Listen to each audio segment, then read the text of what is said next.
बाहेर रिमझिम पाऊस, ही लहान मोठी हिरवीगार रोपे,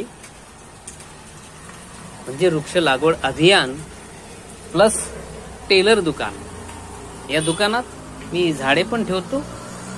आणि बघा दुपारी हे जीव इथं कसा आला असेल. आता मी दुकान उघडलं तर बघा तिकडून चालत आला तो, समजा त्याला दाखवतो मी तुम्हाला. हा बघा, त्याचे पाय हे संकुच असतात, सगळं शरीर त्याचं, आणि तो अंकुचन पावते त्याचे शरीर जर आपण त्याला धक्का वगैरे लावला तर असा हा जीव आहे. अनेक जीव हे पावसात आपल्याला दिसतात आणि अवतरतात समजा. तर ही निसर्ग देवाची लीला आहे आणि ही लीला म्हणजे अप्रतिम आहे आणि प्रत्येक जीवाची त्याला काळजी आहे निसर्ग देवाला. तर खरंच मी नतमस्तक होतो अशा निसर्ग देवाला की वेगवेगळ्या व्हरायटी, वेगवेगळे जीव, वेगवेगळे पक्षी प्राणी दिसतात आपल्याला.